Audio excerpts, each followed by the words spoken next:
Bonjour à tous et bienvenue à cette capsule portant sur la préparation physique pour le hockey sur glace.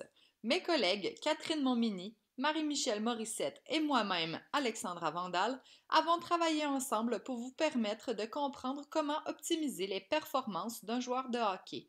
Nous verrons en quoi consiste la préparation physique, les qualités physiques requises pour le sport, des exemples pour chacune d'elles, ce qui est important en saison et hors saison, ainsi qu'un exemple d'une semaine type d'entraînement. Le but d'une préparation physique est de développer et d'optimiser les qualités physiques nécessaires au sport. Comme nous allons le voir plus loin, le hockey sur glace en comprend quelques-unes qui seront travaillées à l'aide de différentes méthodes d'entraînement. Les joueurs de hockey ainsi que plusieurs sportifs connaissent ce qu'on appelle la saison et le hors-saison, plus communément appelé le in et le off-season. Ce que nous voyons à la télévision est ce qu'on appelle la saison. Il est important de savoir que la préparation physique se déroule autant en saison de compétition, ainsi que lorsqu'il n'y a pas de partie ni de tournoi. L'entraînement peut aussi bien se faire sur la glace qu'en salle d'entraînement. Par exemple, lors d'une saison, une équipe de la Ligue nationale peut avoir un entraînement hors glace à n'importe quel moment, soit avant ou après une pratique ou même une partie. Malgré ce que l'on puisse penser, la période hors saison n'est pas à négliger. En effet, c'est dans cette période que les qualités physiques plus générales nécessaires au hockey seront développées. Par exemple, la force et l'hypertrophie sont des qualités travaillées en plus grand volume avant la saison, alors qu'elles ne le seront pas ou peu à l'intérieur de la saison. C'est dans la période hors saison que le travail hors glace est le plus présent. Souvent, l'entraînement peut se faire 5 fois ou plus par semaine. Plus la saison se rapproche, plus les techniques deviennent spécifiques au sport. La saison est souvent ce que nous voyons à la télévision, par exemple dans la Ligue nationale de hockey. Par contre, il faut savoir que les joueurs effectuent encore des entraînements hors glace, et ce, tout au long de la saison. Ils doivent conserver les acquis développés dans le hors-saison, c'est-à-dire lorsqu'ils étaient en salle d'entraînement. L'entraînement hors glace pendant la saison permet aux joueurs de maintenir et de consolider ce qu'ils ont appris et acquis lors du hors-saison. Voici un exemple de semaine type lors du hors-saison d'un joueur de hockey sur glace. Les entraînements sont répartis de manière ordonnée et progressive dans le temps. La semaine type d'entraînement hors glace d'un joueur de hockey peut être modifiée selon différents facteurs comme son expérience dans le sport, le moment de l'année et le temps disponible pour l'entraînement. Habituellement, les entraînements demandant le plus d'intensité et le plus de technique sont effectués en début de semaine afin que l'athlète soit plus reposé et qu'il n'ait pas encore de fatigue musculaire accumulée. L'intensité et le volume des séances seront adaptés selon les compétitions, camps d'entraînement, tournois ou parties qui sont à venir.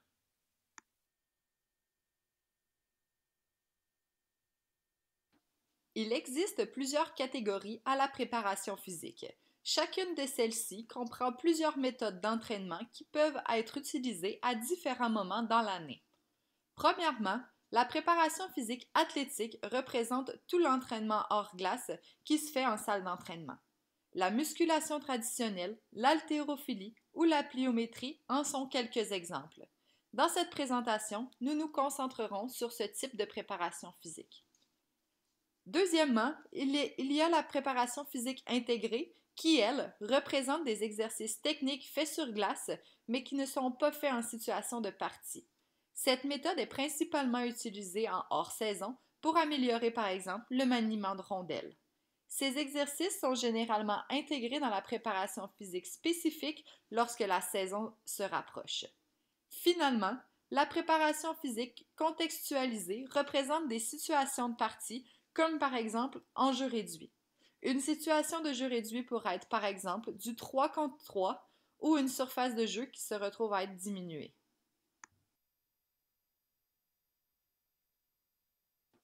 Les qualités physiques constituent le prérequis moteur à une action. Elles sont des caractéristiques globales qui peuvent être utilisées dans plusieurs situations. Elles sont donc différentes selon le sport pratiqué. La diapositive présente quelques exemples de qualités physiques nécessaires aux différents sports. Selon celui que vous pratiquez, les qualités physiques nécessaires seront différentes et auront un niveau d'importance qui variera. Vous verrez dans les diapositives suivantes les qualités physiques nécessaires au hockey sur glace ainsi que leur ordre d'importance. Le but de la préparation physique est de provoquer des adaptations qui pourront se transférer dans votre sport. Pour optimiser la performance des joueurs, toutes les qualités physiques présentées sur la diapositive devraient être développées. Bien évidemment, le temps accordé à chacune d'elles dépendra de son niveau d'importance. Les qualités physiques de premier plan pour le joueur de hockey sont celles qui correspondent le plus aux actions motrices principales des joueurs. Il s'agit de l'accélération et de la force-vitesse, deux termes qui vous seront expliqués plus en détail un peu plus tard. Celles-ci seront donc à travailler à raison d'un plus grand volume dans l'année d'entraînement. Les qualités physiques de deuxième plan se retrouvent principalement au début de la période hors saison, c'est-à-dire en préparation physique générale. Même si elles sont en deuxième plan, elles ne sont pas à négliger puisqu'elles peuvent faire la différence entre un bon joueur et un excellent joueur. Ces qualités sont l'hypertrophie, la force maximale, la capacité à répéter des sprints, ainsi que le gainage. Dernièrement, les qualités physiques complémentaires, elles, viennent supporter la préparation physique afin de rendre l'athlète le plus complet possible. En contexte de hockey, il s'agit de la capacité aérobie ainsi que la mobilité. Nous allons maintenant regarder une par une les qualités physiques, nommer et expliquer comment elles peuvent être entraînées.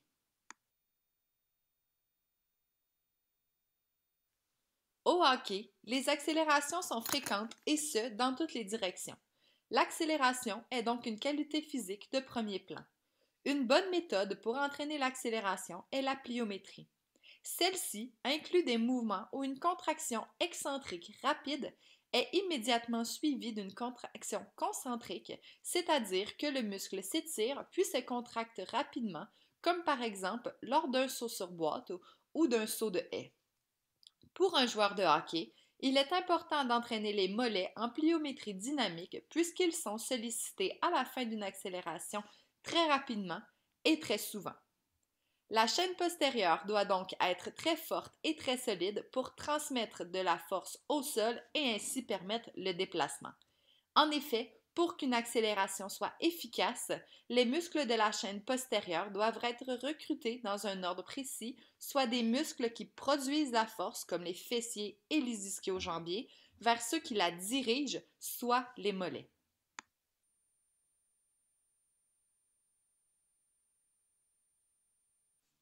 Voici quelques exemples d'une séance d'accélération. La pliométrie est ici utilisée afin de travailler les muscles de la chaîne postérieure ainsi que de travailler le jeu de pied et la coordination. Le premier vidéo démontre un départ simple. L'athlète se lève et accélère directement en ligne droite. Le deuxième vidéo démontre une accélération qui inclut une prise de décision. Ici, on peut voir que l'athlète doit réfléchir au sens de son départ. Le troisième vidéo inclut un arrêt ainsi qu'un changement de direction. On peut ici faire le lien avec les nombreux changements de direction faits au cours d'une partie. Le dernier vidéo démontre une accélération précédée d'un long déplacement. Lors d'une séance d'accélération, il est important que l'intensité donnée soit maximale tout au long de la séance. Le repos est donc très important. Il devrait y avoir un repos d'au moins 30 secondes entre les répétitions et de 4 à 5 minutes entre les séries. Le nombre de répétitions devrait refléter les actions du sport. Pour que les séances soient efficaces, il est important de varier plusieurs éléments comme l'intensité, la nature des signaux, le sens du déplacement et autres.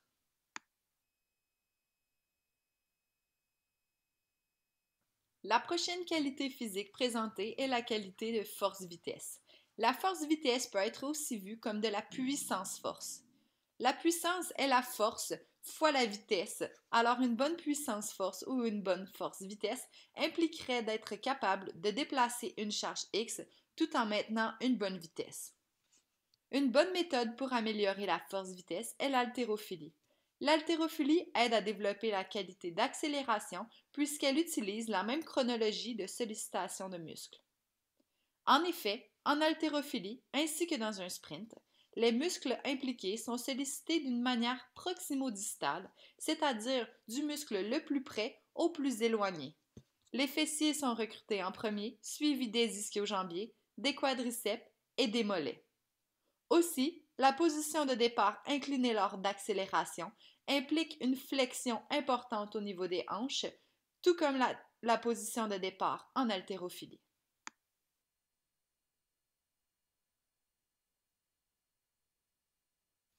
Malgré la verticalité des mouvements d'haltérophilie, leur utilisation suscite un très grand intérêt dans le développement des qualités de force-vitesse de l'athlète.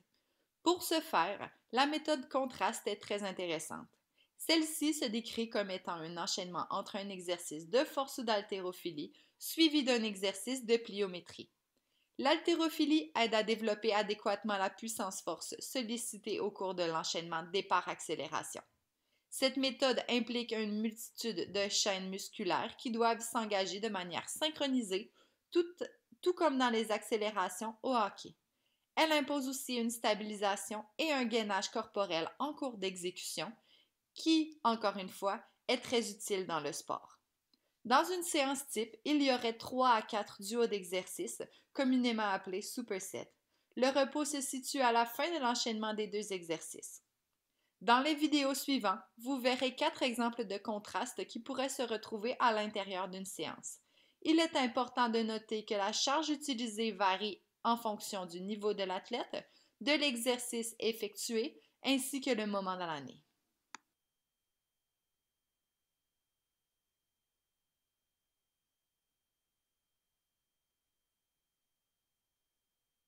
La prochaine qualité physique présentée est celle de la force maximale.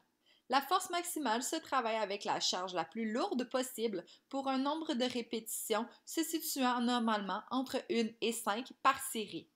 Le but de cette qualité physique est de devenir plus fort. Comme la force est une variable de la puissance, en augmentant la force, on augmente également la puissance, donc notre efficacité sur la glace. La force maximale est surtout entraînée pendant la préparation physique générale, donc au début du hors-saison. Cet entraînement est habituellement travaillé de façon traditionnelle, c'est-à-dire selon la méthode série-repos. Pour ce qui est de l'entraînement du bas du corps, la force maximale ne sera pas seulement travaillée de façon traditionnelle, mais aussi à l'aide d'autres méthodes vues précédemment, telles l'haltérophilie. Il est important de savoir que la force maximale du haut du corps n'est pas à négliger lors de l'entraînement. Il serait facile de croire que seulement les jambes sont utilisées. Le développement du haut du corps est aussi important pour les situations de partie. En guise d'exemple, la bataille de la rondelle contre un adversaire nécessite beaucoup de force de haut de corps.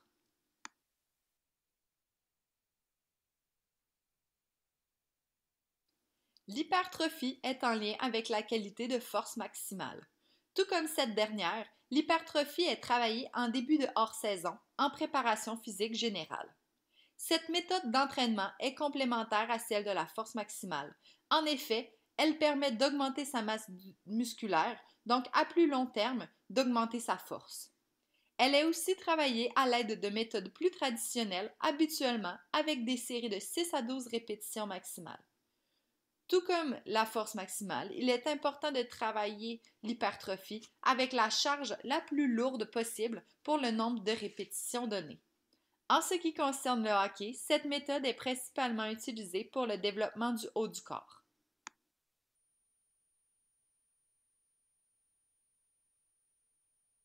Nous avons précédemment parlé de l'accélération. La capacité à répéter des sprints est une des qualités physiques qui y est directement reliée. Améliorer son accélération amène une meilleure capacité à répéter des sprints. On entraîne donc sensiblement de la même façon la capacité à répéter des sprints et l'accélération. En effet, il est important d'être capable d'effectuer une bonne accélération, mais encore plus de pouvoir en répéter plusieurs. Lors d'une partie de hockey, les accélérations se répètent et un joueur doit être capable de maintenir l'effort tout au long de sa présence sur la glace. Son premier sprint devrait être aussi rapide que son dernier. Par exemple, s'il a besoin de partir en échappée, il doit avoir encore de l'énergie, même s'il a effectué plusieurs sprints juste avant.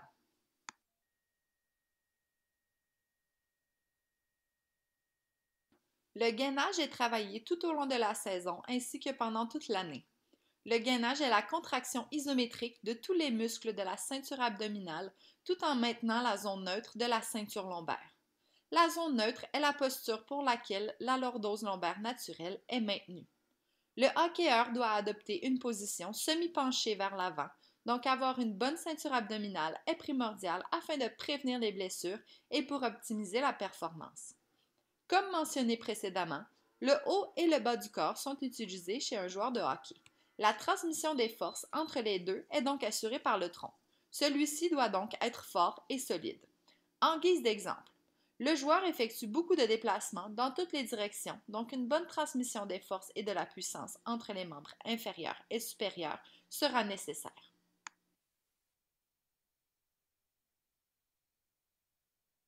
La capacité aérobie est la capacité du système cardio-respiratoire. Celui-ci comprend le cœur, les poumons et les muscles. Il sert à transporter et à utiliser de l'oxygène pour effectuer un travail musculaire demandé. Au hockey, les efforts sont très courts et durent en moyenne 45 secondes. En préparation physique pour ce sport, on travaille en intervalles de très courte durée et à efforts très intenses. Une séance d'intervalle très court pourrait être, par exemple, 3 séries de 10 répétitions de 10 secondes d'effort à 125%, suivies de 10 secondes de repos. Le repos entre les séries serait de 3 à 5 minutes afin de permettre à l'athlète de récupérer presque complètement. Le but de la séance serait de toujours parcourir la même distance lors des intervalles de 10 secondes. Une autre façon d'effectuer des intervalles très courts serait en pliométrie sur step. Cette méthode permettrait d'améliorer du même coup le jeu de pied ainsi que la coordination. Le but des intervalles très courts est d'amener des adaptations au niveau périphérique, c'est-à-dire que le muscle soit en mesure de mieux utiliser l'oxygène qui lui est apporté lors de l'effort physique. La prévention des blessures est très importante pour ne pas nuire à la progression d'un athlète et pour optimiser ses performances. Évidemment, les blessures sont ce que l'on veut le plus éviter en tant qu'athlète. Voici quelques façons de les prévenir en contexte de hockey. Premièrement, une bonne mobilité des articulations permet d'avoir une amplitude de mouvement complète et ainsi améliorer la performance tout en diminuant le risque de blessure. Des exercices simples peuvent être effectués avant ou après les entraînements et même les parties. Deuxièmement, comme le haut du corps est grandement sollicité lors des parties et lors de l'entraînement, une bonne stabilité d'épaule et d'omoplate est importante pour prévenir les blessures, mais pour aussi améliorer la performance. Des exercices simples faits à l'aide d'élastiques peuvent être faits au début des entraînements et des parties. Finalement, la cheville doit être forte. Oui, pour supporter les changements de direction, mais également pour appuyer les muscles des mollets lors des accélérations et des poussées sur le sol. Des exercices en environnement instable peuvent être prescrits. Mis à part les exercices de renforcement, il est primordial de faire une progression dans la planification annuelle et hebdomadaire afin d'éviter les blessures. Le repos est aussi un élément très important pour assurer une récupération optimale qui permettra la progression de l'athlète. On le répète souvent, un échauffement doit toujours être fait avant un effort physique. Pour le joueur de hockey, l'échauffement variera selon l'entraînement qu'il s'apprête à faire. Il doit être fait, peu importe la nature de l'entraînement, que ce soit en musculation, un entraînement cardiovasculaire, sur glace ou même hors glace. L'échauffement est souvent négligé, mais il permet d'augmenter la fréquence cardiaque, de préparer le corps et la tête à l'effort physique qui s'en vient et de prévenir les blessures. Oui, l'échauffement est nécessaire avant les entraînements hors glace, mais il est tout aussi important en situation de partie. Il est important de préparer le corps à l'exercice qu'il s'apprête à faire.